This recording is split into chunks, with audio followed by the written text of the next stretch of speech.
कल भारतीय संविधान का गला घोटने का दुस्साहस इंडिया अलायंस ने जम्मू कश्मीर में किया।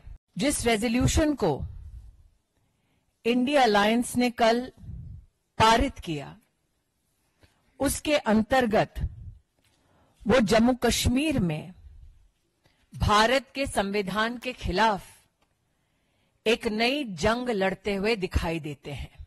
धारा 370 हटने के बाद जम्मू कश्मीर में आदिवासी समाज को जो अधिकार मिले, क्या कांग्रेस और इंडिया अलायंस आदिवासी समाज के उन अधिकारों के खिलाफ खड़े रहेंगे? एक चुनी हुई सरकार विकास के मुद्दों पर काम करने की बजाय, भारत को जोड़ने की बजाय भारत को तोड़ने का प्रमाण दे रही है।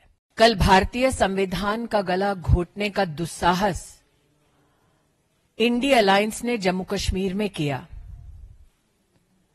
जम्मू कश्मीर के वो दृश्य जिसमें भारत के संविधान की धज्जियां उड़ाते हुए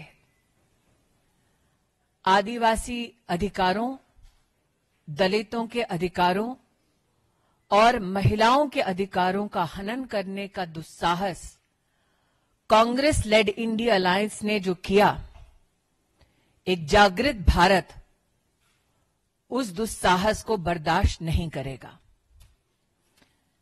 जिस रेजोल्यूशन को इंडिया अलायंस ने कल पारित किया, उसके अंतर्गत वो जम्मू कश्मीर में भारत के संविधान के खिलाफ एक नई जंग लड़ते हुए दिखाई देते हैं।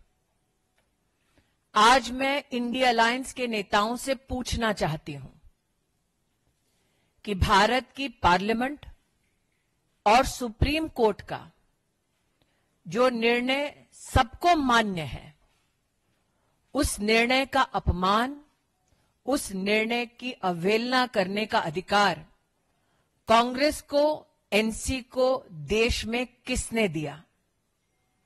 आज मैं कांग्रेस, एनसी और इंडिया अलायंस के सभी नेताओं से पूछना चाहती हूं, धारा 370 हटने के बाद जम्मू कश्मीर में आदिवासी समाज को जो अधिकार मिले, क्या कांग्रेस और इंडिया अलायंस आदिवासी समाज के उन अधिकारों के खिलाफ खड़े रहेंगे?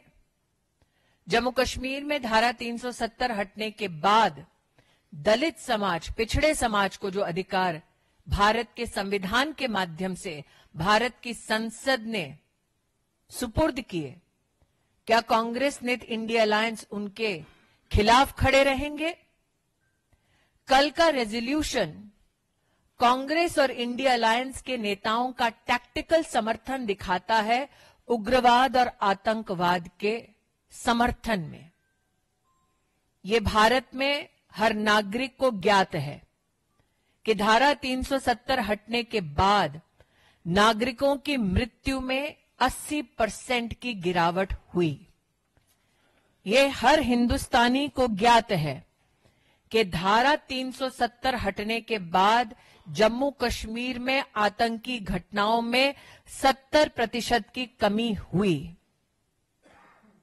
लोकतांत्रिक ढांचे के माध्यम से एक चुनी हुई सरकार विकास के मुद्दों पर काम करने की बजाय, भारत को जोड़ने की बजाय भारत को तोड़ने का प्रमाण दे रही है।